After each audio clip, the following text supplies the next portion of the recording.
Vamos agora dar uma olhada na estrutura do mercado cambial de uma forma muito estilizada. Eu vou tratar genericamente disso e fazer alguns comentários sobre o caso do Brasil. Então, o mercado cambial, como em outros mercados financeiros, possui pelo menos três dimensões. Tem o mercado primário, o que se chama de mercado primário aqui para o câmbio, vale para ações, para títulos de dívida, etc., que são as transações com aqueles instrumentos originais, com os dólares originais gerados na economia de alguma forma em que alguém vai estar comprando ou vendendo. Então, quando um exportador traz os dólares para o Brasil e vende para o seu banco, isso é uma transação no mercado primário. Podemos olhar também e dizer que a transação no mercado primário é aquela entre o intermediário financeiro, entre o banco que está autorizado para operar com câmbio e o cliente, pessoa física ou pessoa jurídica que está comprando ou vendendo dólares. O mercado secundário é o mercado interbancário. É o mercado em que bancos compram e vendem moeda estrangeira com bancos. Notem que também para títulos de dívida existe um mercado primário de dívida, que é a compra ou venda da emissão primária do instrumento, e um mercado secundário, que é a transação subsequente entre os detentores daquele papel transacionado no mercado primário. Então aqui temos o mercado secundário, que é importante, que é o mercado de instituições financeiras fundamentalmente. Existem os mercados derivativos, estamos chamando aqui de mercado virtual, mas é o segmento que está negociando outros contratos, mas cujos preços acabam influenciando. Aliás, os preços se influenciam aqui mutuamente, como nós vamos olhar na sequência. Quem é que opera no mercado cambial? Os clientes, pessoas físicas e jurídicas, estão comprando e vendendo instrumentos no mercado primário ou instrumentos no mercado à vista, que eu posso olhar o mercado primário também pela ótica das transações que estão sendo liquidadas no curtíssimo prazo. Eu tenho os bancos, que operam em todos esses mercados, bancos e outras instituições financeiras autorizadas a operar com câmbio ou que vão buscar especular ou buscar proteção no mercado virtual, no mercado de derivativos, investidores que estão adotando as distintas posições e autoridades monetárias que também influenciam muito o mercado cambial, comprando e vendendo moeda estrangeira por meio da sua política cambial, porque eu posso afetar a taxa de câmbio, este preço, não somente comprando e vendendo dólares, no caso do Brasil, por exemplo, comprando e vendendo os contratos derivativos, swaps cambiais, dentre outras medidas, a regulação cambial, a política cambial, posso ter um regime de câmbio fixo, que é um caso extremo de regime cambial, em que a autoridade monetária, toda a sua política é para manter o preço do dólar ou do ouro, na época do padrão ouro, fixa num certo patamar. Então, esse é uma forma. Eu tenho regime de câmbio administrado, bandas cambiais, o Brasil adotou isso na época do Plano Real, entre 95 e 98, por exemplo, ou um regime de crawling peg, que é ir desvalorizando a taxa de câmbio em função da diferença entre a inflação da moeda brasileira e a inflação do dólar, que segue lá a ideia da paridade poder de compra relativa, que é um dos modelos de determinação da taxa de câmbio que o Brasil usou muito tempo, eram chamadas políticas de mídia e desvalorização. Também era uma época em que o mercado de câmbio era muito segmentado e tinha lá uma taxa de câmbio oficial. Bom, mas isso pertence mais hoje ao reino da história econômica, tratamos em economia brasileira, não vamos detalhar. E existem N instrumentos e regras. Os instrumentos, os contratos têm uma dinâmica muito interessante de inovações financeiras, que têm que ser reguladas pela autoridade monetária, e as regras mais diversas, tanto o regime cambial, quanto regras que estabelecem o nível de conversibilidade e de regulação da moeda doméstica das transações cambiais. Quem é que tem o monopólio disso? O Banco Central. O Banco Central e o Estado brasileiro, portanto, que pode definir estas regras. Aqui nós temos, portanto, uma visão estilizada do mercado primário, aquelas transações de compra e venda de divisas, moeda estrangeira e divisa, nós estamos tratando ambos os termos como sinônimos, é aquela compra e venda entre bancos e clientes, que podem ser pessoas físicas, pessoas jurídicas, turistas, investidores, e aqui se estabelecem preços e vão ser apurados os preços médios daquela moeda naquele período.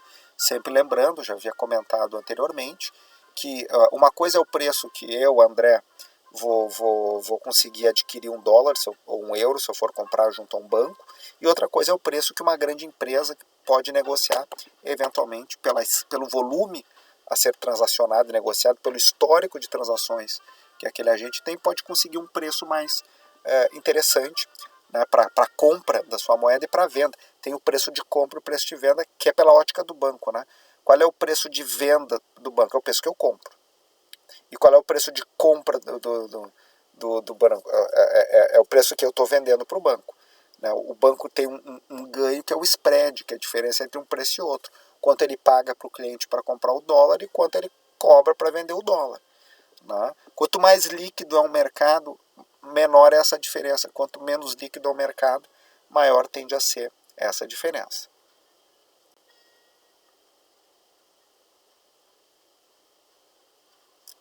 Aqui nós identificamos de novo o segmento do mercado primário, mas abrimos um andar atrás. O que é o andar atrás? Né? Os bancos podem vender os seus dólares para os clientes finais, o André, por exemplo, e as empresas e as outras pessoas físicas, ou pode vender os seus dólares para um outro banco. Então, o preço do dólar negociado de um banco para o outro, este preço acaba sinalizando como um piso. É a mesma coisa no mercado monetário. Né? Um banco pode emprestar dinheiro para o André ou emprestar dinheiro para outro banco. Em geral, ele empresta o dinheiro para outro banco a um preço, pela escala, pelo volume de transações, pelas garantias, a um preço vantajoso, uma menor taxa de juros, do que vai emprestar para o André. Da mesma forma, no mercado cambial. Ali nós vemos também o Banco Central. O Banco Central não compra e vende dólares diretamente para o André, para o João, para o Pedro, ou para a empresa A, B, C ou D. O Banco Central, quando quer interferir no mercado de câmbio, às vezes por meio de instituições delegadas, o faz comprando e vendendo dólares diretamente para esses bancos. Da mesma forma que na política monetária. O Banco Central ele vai regular a liquidez em moeda doméstica e a taxa de juros, o preço interno da moeda, né, comprando ou vendendo títulos. Quando discutíamos política econômica, eu falava da política monetária num desenho muito parecido com esse, e eu lembrava o quê? O Banco Central, para manter no sistema de metas de inflação as expectativas alinhadas com a meta, determina que a Selic tem que estar num certo patamar. E observa o que está acontecendo no interbancário. Se no interbancário a taxa de juros está menor do que o Banco Central deseja, o Banco Central entra vendendo títulos e enxugando esse excesso de liquidez. Mas ele vai fazer isso diretamente junto aos bancos, não ao público em geral. O contrário senso, se ele acha que a taxa de juros está alta demais, ele entra entregando dinheiro mais barato para os bancos, né? Reduzindo a taxa de juros do interbancário. Com a taxa de câmbio funciona de uma forma muito parecida e o Banco Central tem um leque muito amplo e tem uma vantagem, na medida que ele tem um monopólio da regulação em geral e um monopólio até da informação, o Banco Central consegue enxergar a posição cambial dos demais agentes. Os demais agentes não sabem exatamente qual é a posição cambial do outro. E aí o Banco Central pode observar isso e regular. Em muitos momentos da nossa história, quando havia dólares de menos, né, pressionando a taxa de câmbio, o Banco Central pode enxergar e saber quem está retendo essa liquidez e pressionar por meio de medidas regulatórias para que essa liquidez volte para o mercado cambial. Normalmente, né, em momentos de estresse, de maior instabilidade financeira, em crises financeiras, o Banco Central utiliza o leilão de compra e venda de moeda no mercado à vista e compra e venda da variação da taxa de câmbio, né, para que os agentes tenham um instrumento adicional de proteção e de especulação, o swap cambial. No fundo, eu estou vendendo a variação do dólar frente ao real no futuro. E tem o swap reverso, que é quando o movimento é o contrário, aquela instabilidade acabou e eu tenho que dar uma porta de saída para quem apostou na alta do preço do dólar e agora está vendo o preço do dólar cair. Aí o Banco Central pode entrar atuando por meio do swap reverso, que de novo seria comprar os dólares que foram vendidos, digamos assim, contra reais. Né? Sem a compra e a venda física de dólares. Né? Nós estamos falando aqui de variações de taxas cobrindo a diferença em reais, não em dólares. Por outro lado, existe o mercado futuro de câmbio. E esse mercado futuro de câmbio é extremamente influente, particularmente no Brasil. Por quê? Porque ele é 4 vezes maior do que o mercado à vista. Se o mercado futuro de câmbio é inundado por contratos de venda de dólares, o preço do dólar cai no mercado futuro e isto sinaliza uma trajetória e pode afetar as decisões dos agentes. Inclusive, essa profecia pode ser autorrealizada. Contrário senso, quando é uma venda, ao invés de venda de dólares no mercado futuro, é uma compra de dólares muito grande no mercado futuro, fazendo subir esse preço. Ou há uma baixa oferta de dólares no mercado futuro diante da demanda, fazendo o preço subir. Por vezes isso acontece porque os bancos internacionais estão apostando na valorização do real frente ao dólar, ou na desvalorização do dólar frente ao real, e acabam vindo para cá e vendendo dólares no mercado futuro e comprando reais no mercado futuro, ativo que eles estão imaginando que vai ganhar valor. E com isso eles travam o seu próprio risco cambial, porque eles vão vender para os seus clientes essa promessa de um ganho financeiro com a valorização do real. Então, momentos em que o mercado financeiro está funcionando assim, há uma pressão muito grande por o aumento da venda de contratos futuros, e isso afeta o seu preço e influencia o preço no mercado à vista. Vejamos a ferramenta básica lá, introdutória de economia, que pode ser aplicada para entender o comportamento dos mercados de venda de bananas, né, de vendas de automóveis ou de vendas de moeda estrangeira. É sempre importante lembrar que, e muitos economistas fazem uma analogia, inclusive, assim, o dólar é que nem a banana. Se há dólares demais, o preço do dólar cai. Se há banana demais, o preço da banana cai. É verdade. Do ponto de vista estrito sensu, né, os preços respondem às flutuações de quantidade. Aliás, os ajustes numa economia, nos mercados, e os ajustes macroeconômicos podem se dar por variações de preço ou variações de quantidade. Isso é o beabá, né, é o básico. Agora, as flutuações do preço da banana não impactam o conjunto da economia da mesma forma que as flutuações do dólar. E o Estado não vai intervir cotidianamente no mercado da banana como faz no mercado do dólar. O dólar, ou a taxa de câmbio, é um preço macroeconômico chave numa economia. E é objeto da política econômica, e mesmo sendo formado num mercado específico, é o mercado cambial, ele afeta o conjunto da economia. O preço da banana afeta quem compra e quem vende banana. Se o preço da banana sobe, bom, eu vou deixar de comer banana, vou comprar pera, maçã, alguma outra fruta ou algum outro alimento. Agora, já é mais difícil fazer essa transição sobre o dólar, e isso afeta um conjunto de estruturas econômicas, né? Por isso que não, né, é um preço macroeconômico, porque afeta o conjunto da economia e não um mercado específico, e é regulado pela política econômica. Bom, vejamos o seguinte, vejamos o comportamento no mercado à vista. O preço do dólar vai ser o resultado, num certo momento, da oferta e da demanda por dólar. Se a oferta sobe diante da demanda, o dólar tende a cair. Se acontece o contrário, o preço tende a subir. Haverá uma reação aos comportamentos de oferta e demanda. É claro que a oferta e a demanda são reguláveis. Esse é um ponto importante também. O Banco Central pode regular a oferta vendendo dólares, ou pode regular a oferta de alguma forma influenciando o mercado de derivativos, dentre outras formas. Este é o exemplo, né? O que acontece com o preço do dólar se há um aumento da oferta de dólares? Por alguma razão, porque os preços das commodities subiram, está se exportando mais, porque os investidores querem trazer mais dólares para o Brasil para comprar ações, títulos de dívida aqui. O resultado é uma queda no preço do dólar. Tão simples quanto isso. Num regime de câmbio flutuante. Agora nós vamos olhar no regime de câmbio fixo, porque a natureza básica do regime de câmbio flutuante é exatamente que o câmbio flutua.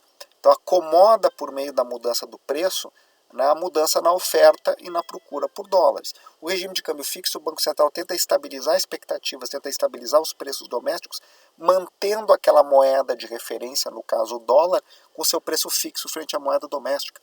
Vamos imaginar que fosse o real, que se adotasse uma política aqui. Então, essa situação concreta de um aumento da oferta de dólares, e se o preço do dólar caísse abaixo do oficial, vamos imaginar que E1 é oficial. Vamos imaginar que nós fixássemos o valor do dólar em R$4 por dólar e que esse preço tivesse, por um excesso de oferta, em R$2 por dólar. O Banco Central iria comprar dólares até que o preço voltasse ao seu patamar de R$4 por dólar. Então o Banco Central é obrigado a comprar dólares. O que ele faz quando ele compra dólares? Ele entrega reais para o mercado. Então a quantidade de reais vai acabar subindo. Então, aqui nós observamos o mesmo efeito, né, de um aumento da oferta de dólares quando tem um câmbio fixo. Então agora não é mais E1, E2, é EF, que é, é a taxa de câmbio fixa. Se o mercado está com excesso de dólares e o preço cai abaixo do câmbio fixo, o Banco Central tem o compromisso de comprar esse excesso. Se fosse o contrário, se a oferta de dólar estivesse abaixo do necessário ou a demanda tivesse crescido muito e tivesse colocado a taxa de câmbio muito acima do preço EF, o Banco Central vai ter que vender reservas para fazer com que o preço voltasse àquele patamar.